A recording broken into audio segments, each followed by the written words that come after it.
The galaxy was quiet that night. Only the soundless hum of dying stars filled the void.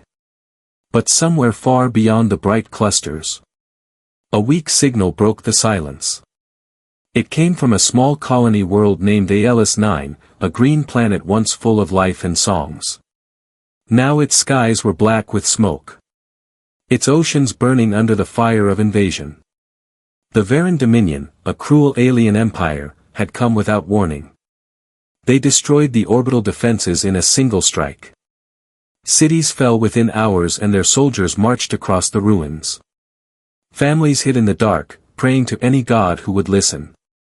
In a broken control tower, a young alien officer pressed a cracked comm device. Her hands were shaking, her voice dry and broken. Is anyone out there? This is a VIS-9 under attack. We beg for help. Anyone, please. Her message traveled through the empty dark, bouncing between dead satellites. No one answered. Hours turned to days. The Varkons hunted survivors, capturing them for sport.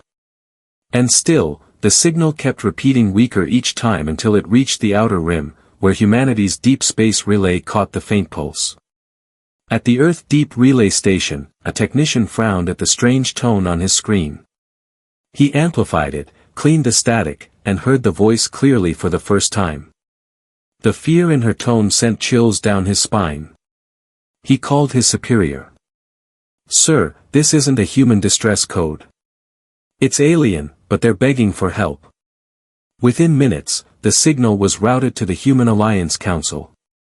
Admirals, politicians, and scientists gathered around the holographic table. They listened to the recording in silence. Some faces showed pity, others annoyance. It wasn't the first time aliens had asked for help. And it wasn't humanity's job anymore to save the galaxy. After the Omega Wars, Earth had withdrawn from interstellar politics. The Black Fleet, humanity's most powerful armada, had vanished into classified silence. Many believed they were scrapped. Others whispered they still slept, hidden somewhere near Luna, waiting for a command that would never come. One council member sighed, "We can't get involved again. Every time we help, they turn on us later." Another nodded. "The galaxy fears us. Let them handle their own wars." The room was quiet. The decision nearly made until a man at the end of the table stood up, his uniform dark, his medals old. Commander Reyes, retired Black Fleet officer, looked at the hologram of Deadliest. He saw the burning cities, the crying children. He clenched his fists. "Fear is not who we are," he said slowly. "When someone calls for help, humanity answers." The council chamber fell silent. Old men exchanged uneasy glances. Reyes looked at them one by one. "You all sit here because once humanity saved you. 2. He turned toward the screen, voice firm. "Activate the Black Fleet." Hours later, deep beneath the lunar surface, massive hangar doors began to open for decades. They had been sealed under layers of rock and silence. Now red lights flashed. Sirens echoed through forgotten corridors. Crew members ran to stations that hadn't been manned in years. Engines roared back to life. Ancient AI cores awakened. They spoke in a cold mechanical voice. Black Fleet protocol reactivation confirmed. In one hangar stood a ship so large it blotted out the ceiling lights. Nemesis 1, a titan of war, wrapped in stealth plating and armed with weapons no other species dared to build. Its command bridge came alive as power surged through its veins. Monitors blinked on showing the old insignia of Earth. A blue globe wrapped in a ring of stars. Captain Ilan, a young officer born long after the Omega Wars, saluted the hollow image of Reyes. "Sir, the fleet is ready." Reyes nodded. "Then we launch. Set our course for Ace-9. The captain hesitated. "Permission to ask, sir, why now? After all these years?" Reyes's eyes hardened. "Because someone cried for help and the galaxy forgot what that means. As the fleet lifted from the lunar surface, dust and rock exploded into the sky. Thousands of tons of steel and power rose in perfect formation. The people on Earth watched from the night side. Their children pointed at the stars as bright trails burned across the horizon. The Black Fleet. It's real, someone whispered. News spread fast, faster than light, across colonies and stations. Through alien networks and smugglers' relays, whispers became fear. The humans are coming. In the dark reaches of space aboard the flagship, Commander Reyes stood before the viewing glass. Stars stretched into long streaks as the fleet entered faster than light travel. He looked at the glowing void and spoke softly. Hold on, whoever you are. Humanity heard your cry on Ace 9. The alien officer who sent the signal sat beside the dying transmitter, her eyes half closed, the last of her strength fading. Outside, thunder rolled from explosions. Then through the smoke-filled sky, a small tremor shook the ground. She looked up weakly. The clouds parted and she saw something massive entering the atmosphere. Black silhouettes blocking the sun. Engines like burning stars moving with perfect silence. She whispered, tears in her eyes. They heard us. And far above the world, humanity's most lethal fleet arrived. Silence filled the command bridge of Nemesis 1. Only the low hum of power cores echoed through the metal hulls. For the first time in 50 years, the Black Fleet was fully awake. Rows of crew members took their stations, pilots, engineers, tacticians, all trained in secret. They had grown up hearing stories about the Black Fleet. But none had believed they would be the ones to bring it back to life. Commander Reyes stood before the central holo display. The map of Deadliest 9 glowed red. Enemy fleets were orbiting above it like vultures.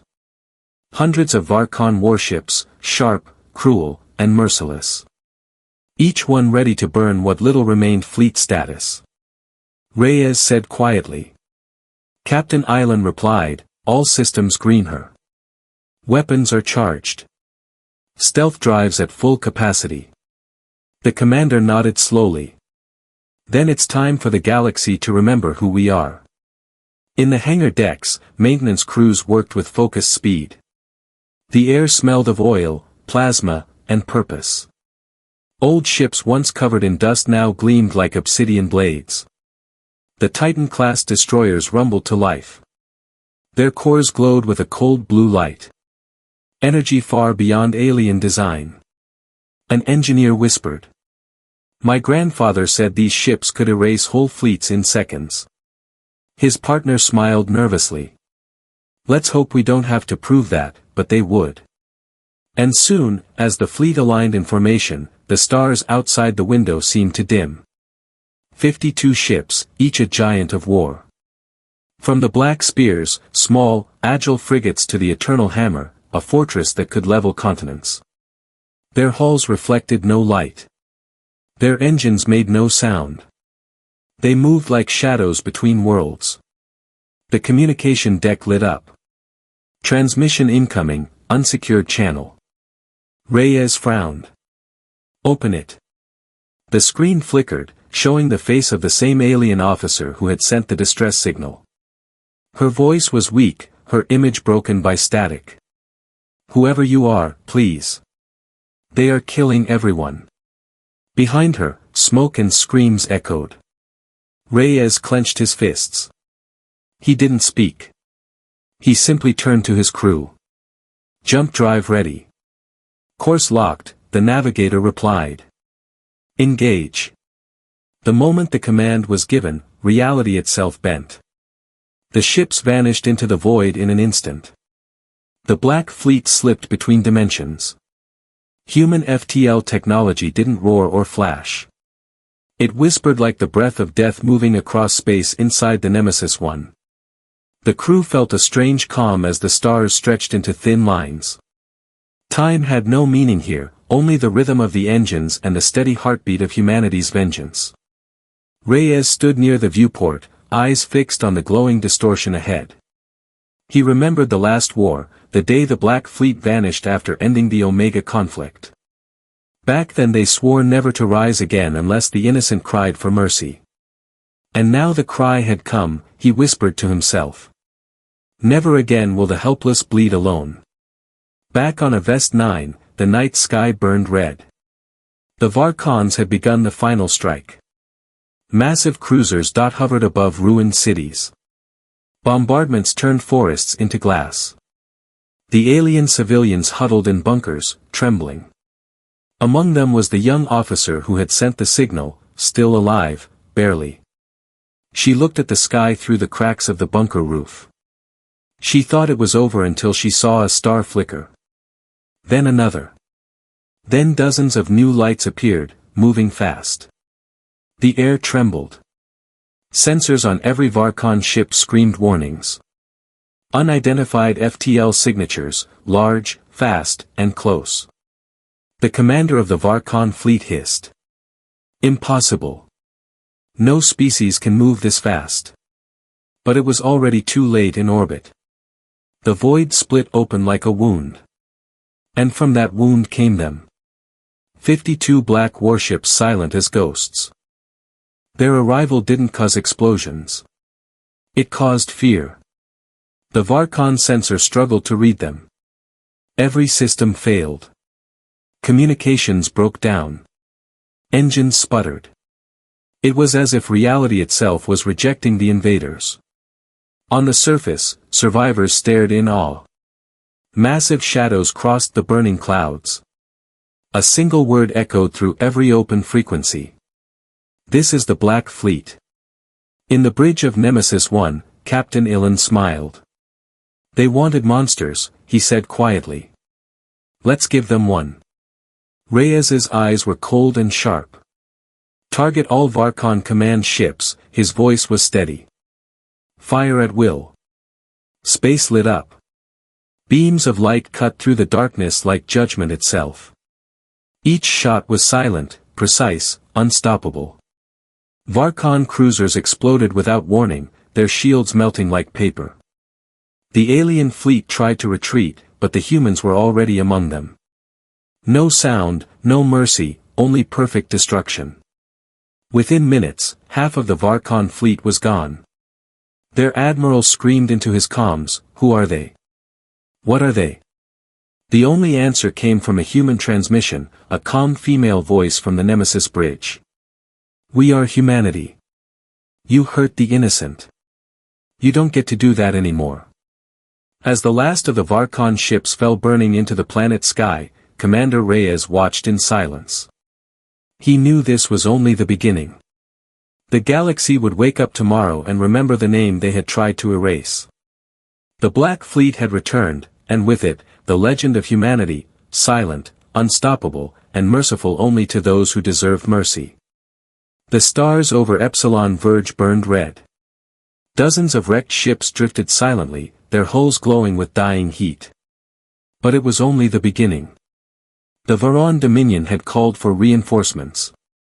200 more warships were already on the way. Commander Reyes stood at the center of Nemesis 1's bridge. His eyes cold but focused. "Status report," he said, "enemy fleet forming defensive line." Captain replied. "They outnumber us 4-1, sir." Rihi smiled faintly. "Then they'll make a bigger grave." The Black Fleet moved into position, calm, disciplined, and silent. Their black hulls reflected no light, making them invisible against the void. Each human ship was linked through neural command systems. Every captain's thought, every maneuver, every breath synchronized through the fleet AI called Oracle. "Targets locked," said the weapons officer. On the main screen, red dots filled the star map, representing the Varkon ships. Each dot pulsed like a heartbeat. Alive, arrogant, unaware of what was coming. The enemy commander, a tall creature covered in bone armor, barked orders. "Crush them, humans rely on fear and legend. Today we break both." His fleet surged forward. Energy blasts lighting the darkness. Thousands of plasma bolts raced toward the human ships. But the Black Fleet didn't move. Not yet. At the last second, Nemesis 1 vanished. Its stealth field bending light and radiation. The Varkon shots hit empty space, and from behind them, the darkness opened. Dozens of human ships appeared like ghosts emerging from a nightmare. Now, Reyes ordered every cannon fired in unison. White-blue beams lanced through the Varkon formation, cutting ships in half before they even raised shields. Each hit was precise, emotionless. Every kill mattered. Every second counted inside the alien flagship. Chaos spread like fire. Where are they? They're behind us. No, above. The sensors screamed, but showed nothing real. The humans were jamming everything, even light itself. The alien admiral slammed his fist on the console. These are no soldiers. They're executioners. Back on Nemesis 1, the bridge was calm. Crew members moved with machine-like focus. Enemy fleet collapsing on their right flank. Ilian reported. Reyes nodded. Send the Valkyrie units from the belly of Nemesis 1. Smaller crafts launched. Sleek black interceptors known as Valkyries. They sliced through debris fields like hunters. Each piloted by humans with nerves of steel. They weaved between burning ships, firing EMP torpedoes that crippled enemy engines without warning. Within minutes, 1/3 of the Varkon armada was dead in space. Their ships drifting helplessly. Then came the second strike. Human cruisers Leviathan and Rook's Pride opened fire. Their weapons didn't just destroy hulls. They erased them from existence. Where the beams touched, matter turned to vapor. From the surface of AIS-9, survivors watched the sky. To them, it looked like the heavens were tearing apart. Bright flashes lit the clouds as alien warships exploded in orbit. The alien officer who sent the distress signal fell to her knees. Tears ran down her face. They came, she whispered again around her.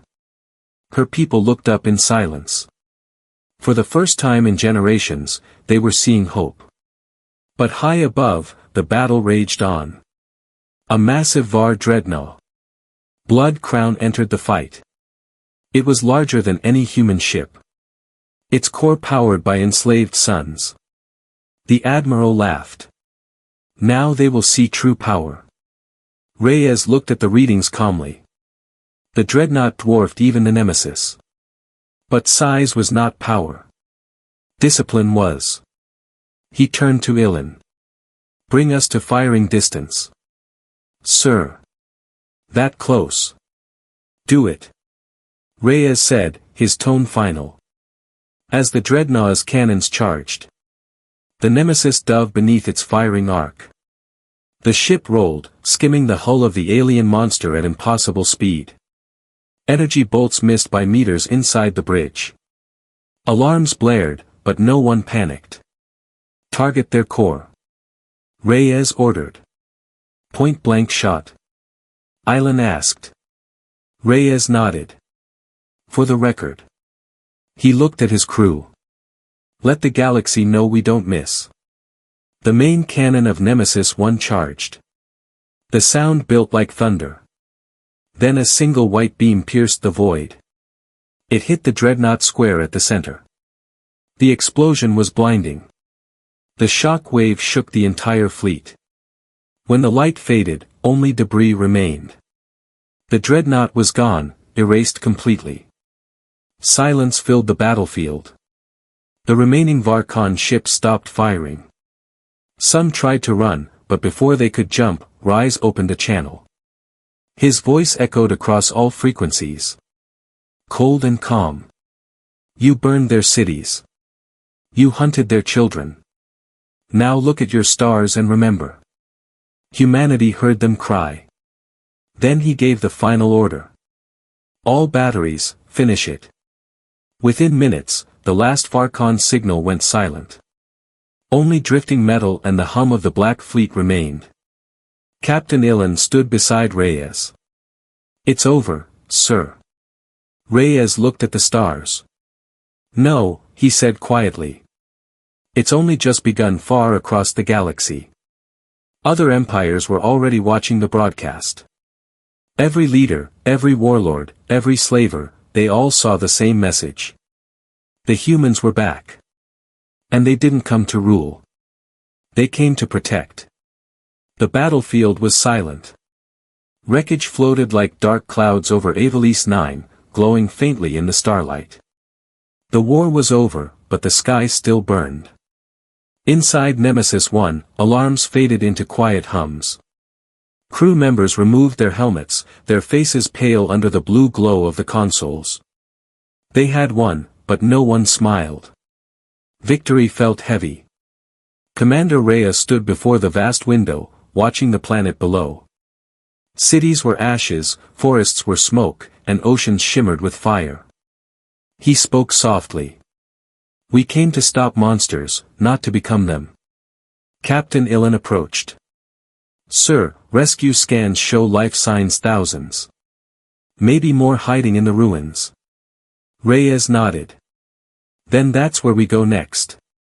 Moments later, drop ships left the Black Fleet and descended into the planet's burning atmosphere. Their engines sliced through the smoke like streaks of light. They carried not bombs but aid. Medic pods, rations, repair drones, and water units. The same ships that had destroyed an armada now landed like angels amid ruin. On the ground, the survivors of Deadliest 9 stared in fear as the metal giants descended. They expected more killing instead. They saw humans step out of their crafts, their armor black and scarred, yet their hands carried medkits and blankets. A small alien child hid behind a wall, trembling. A human soldier, tall, tired, eyes soft, saw her. He removed his helmet slowly. Nelton offered a ration pack. It's okay, he said quietly. You're safe now. The child hesitated, then touched his hand, her eyes filled with tears. No one had ever said those words to her before. Across the ruins, humans and aliens worked side by side. Engineers repaired broken generators. Doctors treated wounded civilians. The air filled with the hum of drones and soft human voices to the survivors. These humans seemed like two creatures in one body, warriors of fire and hearts of light. At one site, a young alien medic asked a human technician, why do you help us? You could have left us to die. The human smiled faintly, wiping sweat from his brow. Because someone once helped us, too, he replied. And we remember. From orbit, the Nemesis 1 broadcasted a signal across the system. A message written in simple, calm words. Humanity does not conquer. Humanity answers the cry for help. To the innocent, our doors are open. To the cruel, our silence means your end. The message spread through trade networks and pirate relays within hours. In distant spaceports, alien merchants froze mid-drink as they saw the words glowing on public screens. The legend of the Black Fleet was no longer rumor. It was proof. Back on Ace 9, Reyes walked among the ruins, his boots crunching over glass and ash. He saw human medics carrying alien children. He saw soldiers sharing food with former enemies. And for the first time in years, he felt something like peace. One of the alien elders approached him, frail and shaking. Her voice cracked. You destroyed the Varkon fleet, yet you saved us. Why? Reyes looked up at the sky where human ships glowed faintly. Because power means nothing without mercy, he said. We fight so that someday we won't have to. The elder bowed deeply. Then the stars are safer because of you. Later, in the Black Fleet's medical bay, survivors rested side by side with human crew. A young pilot, arm bandaged, whispered to a medic, I didn't know they could cry. The medic smiled gently. They cry for those who can't. The galaxy had seen many empires, each ruled by fear or greed. But this night, it saw something new. A race that fought like demons, but rebuilt like saints. A race that burned worlds only to heal them again. Hours passed, the fleet prepared to depart. As the last rescue craft lifted off, the survivors gathered below, waving to the sky. The little girl who had met the soldier raised a glowing shard of light toward the heavens. It was the only beacon she had left. To her, it meant hope on the bridge. Island looked at the live feed. "She's signaling us, sir." Reyes smiled faintly. "Then, signal back." A beam of blue light flashed from Nemesis 1. A gentle pulse. Like a heartbeat in the dark, the survivors gasped. For them, it was a promise. A silent vow that the humans would return if they were ever in danger again. As the Black Fleet rose toward the stars, their engines glowing softly, the comm officer reported. "Transmission ready, sir." Reyes nodded. "Send it to all open frequencies." The message was short, simple, and final. "This is Commander Reyes of the human Black Fleet," the oppressed called. We answered, "Mercy is our shadow. Justice is our weapon." The signal echoed across systems. And in distant worlds where tyrants ruled, the powerful felt a chill because they knew somewhere humanity was watching. The stars were quiet again. The smoke over Avelis 9 had faded. And the Black Fleet hovered in orbit like silent guardians for the survivors. The humans had come and gone like a dream. A storm that brought both fire and salvation. On the bridge of Nemesis 1, Commander Reyes watched the planet shrink into the distance. The blue-green sphere glowed weakly against the dark, scarred by war, but alive. He exhaled slowly. "It's done," he said. Captain Ilan stood beside him. "For now, sir. But the galaxy has seen us again." Reyes gave a small nod. "Then let them remember correctly." Across the fleet, repairs continued quietly. Hull plates replaced, engines cooled, and wounded soldiers rested. Every ship bore new scars. Each one a story of those who fought and refused to look away. And through the corridors, a single phrase passed between crew members, whispered like prayer. We heard them cry. In the mess hall, a young pilot asked an older engineer. "Do you think they'll fear us again?"